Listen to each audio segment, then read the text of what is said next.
அனைவருக்கும் பொங்கல் திருநாள் நல்வாழ்த்துக்கள். இன்னைக்கு வாரிசு படத்தோட விமர்சனத்தை நம்ம பார்க்கலாம். வாரிசு படம் நான் நேற்றே FDFS பார்த்துட்டேன். படம் பார்த்துட்டு உடனே நம்ம அந்த ஒரு இதில் போட்டால் அது ஒரு ஒரு நேர்மையான விமர்சனமாக இருக்காது. அதனால் நேற்று ஒரு நாள் அப்படியே இது பண்ணியாச்சு. அதுவும் இல்லாமல் நம்ம ஃபஸ்ட்டு டேவே இந்த படம் வெற்றி படம்னு கணிக்கவும் முடியாது. அதனால நேற்று நான் அந்த படத்தை ரிவ்யூ போடலை. அதுக்கப்புறம் நேற்றே பார்த்தா சில மீடியா, சில யூடியூப் சேனலில் இந்த படம் தான் வின்னர், அந்த படம் தான் வின்னர் அப்படி இப்படின்னு நேற்றே முடிவு பண்ணிட்டாங்க. நமக்கு எப்படியும் அந்த எவிடன்ஸ் தான் முக்கியம். இன்றைக்கி நான் காலையில் பார்த்தாச்சு. புக் மை ஷோவில் எந்த படம் லீடிங்கில் போயிட்டுருக்கு புக்கிங்ஸில் எல்லாம் பார்த்தா கம்பேரிட்டேட்டிவ்லி துணிவை விட வாரிசுக்கு தான் அதிகமாக போயிட்டுருக்கு. ஃபார் எக்ஸாம்பிள், நம்ம சென்னையில் ஒரு படம் வெற்றியை நிர்ணயிக்கிறது மாயாஜால் தேட்டர் தான், மாயாஜால் மல்டிப்ளெக்ஸு. அதில் இன்னைக்கு ஷோஸ், நம்பர் ஆஃப் ஷோஸ் பார்த்தா துணிவு 36 ஷோ ஓடிக்கிட்டுருக்கு. நம்ம வாரிசு படம் 41 ஷோ ஓடிக்கிட்டுருக்கு.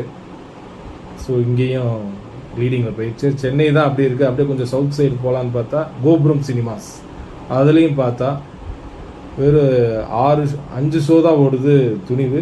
இது 10 ஷோ ஓடுது கோபுரம் சினிமாஸில் வாரிசு. அதுவும் ஒரு பெரிய ஸ்க்ரீன், ஒரு ஸ்மால் ஸ்க்ரீன்.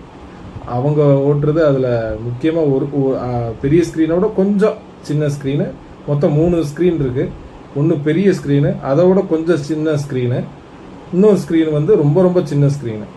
வாரிசு பெரிய ஸ்க்ரீன்லேயும் ஓடுது, ரொம்ப சின்ன ஸ்க்ரீன்லேயும் ஓடுது. ஸோ 10 ஷோஸ் ஓடுது. ஸோ இதில் யார் வின்னர்னு நீங்களே முடிவு பண்ணிக்கோங்க. நம்பலைன்னா, நான் சொல்கிறது பொய்யா இருந்துச்சுன்னா நீங்கள் போய் புக் மை ஷோவில் பார்த்துக்கிறலாம். ஸோ இப்போதைக்கு பொங்கல் வின்னர் வாரிசு. அதுக்கப்புறம் நம்ம படத்துக்கு வருவோம். படத்தை பார்த்தீங்கன்னா இது ஒரு ஃபேமிலி ட்ராமா தான். அவர் டைரக்டர் வம்சி பைரப்பள்ளி எடுத்திருக்காரு. அவர் இதுக்கு முன்னாடி இந்த ஒரு ஃபேமிலி என்டர்டெய்னராக எடுக்கிறதுல ரொம்ப கை தேர்ந்தவர். இந்த படம் எப்படி இருக்குது அப்படின்னு பார்த்தீங்கன்னா, இது உங்களை ஒரு நல்ல என்டர்டெயின்மெண்ட்டாகவும் ஒரு என்கேஜாகவும் வச்சுருக்கு.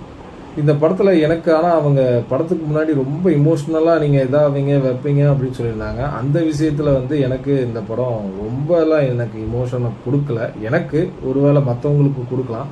நான் சொல்கிறதான் கரெக்டு, எனக்கு பிடிச்சது தான் இது அப்படின்றதெல்லாம் நான் சொல்ல விரும்பல. வேறு மற்றவங்களுக்கு ஏதாவது கனெக்ட் ஆகலாம். ஆனால் அம்மா சாங்கு என்னை பொறுத்தளவு அந்த படத்தில் வரும்போது அது காட்சி அமைப்புகள் எல்லாமே எல்லாத்துக்கும் பிடிக்கிற மாதிரி இருக்குது. அது ஓரளவு எல்லாத்துக்கும் கனெக்டடாக இருக்குது.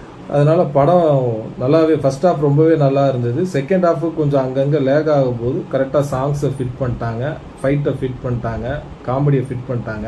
அதனால் ஓவரால் பேக்கேஜாக வரும்போது ரொம்ப படத்தை என்கேஜிங்காக வச்சுருக்காங்க. ஒரு ஃபேமிலியோடு பார்க்குற மாதிரி. ரொம்ப ஆபாச வசனமோ, பெரிய துப்பாக்கி சூடோ, ரொம்ப ரத்தம் தெரிக்கிற மாதிரியோ அந்த மாதிரிலாம் எதுவும் இல்லை. இதெல்லாம் ஏன் சொல்கிறேன்னா, இந்த படம் யூ சர்டிஃபிகேட் வாங்கியிருக்கு. இது பொங்கல் ஹாலிடே. பொங்கலில் ஃபேமிலியோடு எல்லோரும் படத்துக்கு போகணும்னு விருப்பப்படுவீங்க.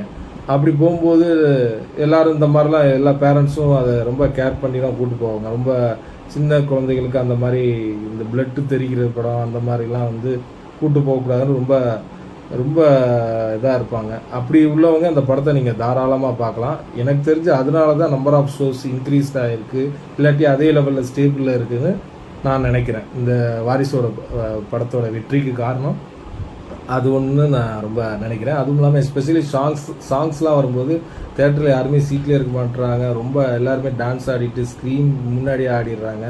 அந்தளவுக்கு ரொம்ப சாங்ஸ் ரொம்ப அந்த படத்துக்கு ஒரு பேக் போனாக அமைஞ்சிருக்கு.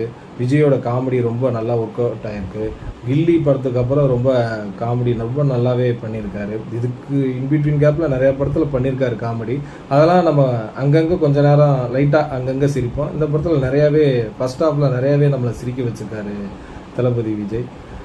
ஸோ இந்த படத்தை நீங்கள் ஒரு ஃபேமிலியோடு பார்க்கலாம். அது போக அந்த படத்தில் ஒரு முக்கியமான ஒரு மெசேஜும் சொல்லியிருக்காங்க. இந்த படத்தில் ஃபேமிலியோட பாண்டிங்கை ரொம்ப ஒரு மெசேஜாக அந்த படத்தில் வச்சுருக்காங்க. ரொம்ப நம்ம ஃபேமிலி பாண்டிங்காக இருக்கணும், ரொம்ப அட்டாச்மெண்ட்டாக இருக்கணுன்றதை அந்த படம் ஒரு மெசேஜாக இந்த படத்தில் நமக்கு கன்வே பண்ணுறாங்க. மற்றபடி சில பேர் ரொம்ப டிஃப்ரெண்ட்டாக நான் படத்தை எதிர்பார்க்குறேன் அப்படின்னு போனீங்கன்னா அந்தளவுக்கு ரொம்பலாம் டிஃப்ரெண்ட்டாக இருக்காது. ஒரு ஃபேமிலி ட்ராமாவில் என்ன இருக்குமோ அது இந்த படத்தில் இருக்குது. அதனால் நீங்கள் டெஃபினட்டாக நீங்கள் இந்த படத்தை ஃபேமிலியோடு பார்க்கலாம். அதுக்கு மட்டும் நான் 100% கேரண்டி சொல்கிறேன். இது போக நான் விஜயோட நெக்ஸ்ட்டு தளபதி 67 படம் வரப்போகுது. அது வந்து பாட்டே இருக்காதுன்றாங்க. எனக்கு என்னமோ அந்த படத்தில் எனக்கு கொஞ்சம் லைட்டாக ஃபியர் வருது. ஏன்னா எல்லாருடைய ஃபேன்ஸுமே அவங்களோட குழந்தைங்களுக்கு சாப்பாடு கொடுக்குறப்போ விஜய் பாட்டு போட்டு தான் கொடுக்குறாங்க. அது இந்த சதீஷ் சொல்லியிருப்பார், ஆக்டர் சதீஷ் சொல்லியிருப்பார். நிறைய பேர் வீட்டில் அது நடக்குது. ஆனால் வெளியில் வந்து என்ன வேணாலும் நம்ம பேசிக்கிடலாம். ஏன்னா அந்தளவுக்கு நம்ம ஒரு ஃபோக் சாங், அவருடைய சாங்ஸ் வந்து ரொம்ப வீரியம் ரொம்ப ஜாஸ்தியாக இருக்குது. ஃபார் எக்ஸாம்பிள் அது அரபி குத்தாக இருக்கட்டும், ரஞ்சிதமையாக இருக்கட்டும், எல்லாமே 100 மில்லியன், 200 மில்லியன், 300 மில்லியன் அந்த ரேஞ்சு போயிட்டுருக்கு. அப்படி இருக்கும்போது எல்லாத்துக்கும் பிடிச்ச ஆர்டிஸ்டாக விஜய் இருக்கார். எல்லாருடைய ஃபேமிலி ஆடியன்ஸில் அவருக்கு மனசில் நீங்காத இடம் பிடிச்சிருக்காரு விஜய். அப்படி இருக்கிறப்ப நீங்கள் 67 எடுக்கப்போ இந்த சாங்ஸ்லாம் இல்லாமல் எடுக்க போகிறீங்கன்னு ஒரு கேள்விப்பட்டேன். அதனால் லோகேஷ் கனகராஜ் சார் கொஞ்சம் பார்த்து ஒரு 2 பாட்டாவது வச்சு விடுங்க. அதை ஒரு ரசிகர்கள் சொல்லியிருந்தாங்க. அதையும் உங்களுக்கு இந்த என்னுடைய சேனல் மூலமாக உங்களுக்கு ஒரு மெசேஜ் சொல்கிறேன். கொஞ்சம் பார்த்து ஒரு சாங்கோ 2 சாங்கோ வச்சிங்கன்னா இன்னும் ரொம்ப நல்லாயிருக்கும். அதுபோக நீங்கள் விஜயோட படத்தில் பார்த்தீங்கன்னா, திருமலை படத்தில் ஒன்ஸ் பிக்கப் ஆனால் போதும் போய்கிட்டே இருப்பேன், அது கில்லி மாதிரி அடிப்பேன் அப்படின்னு அந்த திருமலை படத்தில் சொல்லியிருப்பார். திருமலை படம் வெற்றி படம், ஆனால் கில்லி படம் மிகப்பெரிய பிளாக் பஸ்டர் படம். ஆனால் அது அவருக்குள்ளே கனெக்ட் ஆகிருக்கு. அதனால தான் அந்த படத்துலேயே அந்த டைலாக்கை வச்சுருப்பார் அவர். அது ஒரு படம் தானா? அதுவும் கிடையாது. அடுத்து அப்படியே வந்தீங்கன்னா போக்கிரி படம். போக்கிரிக்கு முன்னாடி ஆதி படம் ஃப்ளாப் ஆகிருக்கும். பட் அடுத்த படம் இந்த படம் கொடுக்கும்போது இந்த பொங்கலுக்கு செம்ம கலெக்ஷன் தான் அப்படின்ட்டு அது ஃபஸ்ட்டு ஃப்ரேம்லேயே சொல்லிடுவார். அந்தளவுக்கு கான்ஃபிடென்ட்டாக அவருக்குள்ளே அந்த கனெக்ட் ஆகிருக்கு.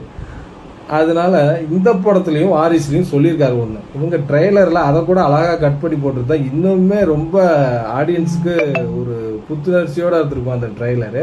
அதை ஏன்னு தெரியல, அவங்க மிஸ் பண்ணிட்டாங்க. செகண்ட் ஹாஃபில் ஒரு டைலாக் சொல்லுவார், இந்த குடும்பங்கள் கொண்டாடும் வெற்றி அப்படின்னு சொல்லுவார். அதுக்கேற்ற மாதிரி ரிசல்ட் இன்னைக்கு புக் மை ஷோவில் அமோகமாக போய்கிட்டு இருக்கு. ஸோ ஃபேமிலியோடு நீங்கள் இந்த படத்தை கண்டிப்பாக பார்த்து என்ஜாய் பண்ணலாம். படம் உங்களை என்கேஜிங்காக வச்சுருக்கோம், என்டர்டெயின்மெண்ட்டாக வச்சுருக்கோம்.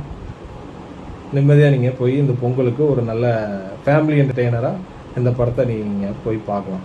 ஸோ இந்த வீடியோ உங்களுக்கு பிடிச்சிருந்துச்சுன்னா லைக் பண்ணுங்கள், ஷேர் பண்ணுங்கள், சப்ஸ்கிரைப் பட்டனை ப்ரெஸ் பண்ணுங்கள். நன்றி.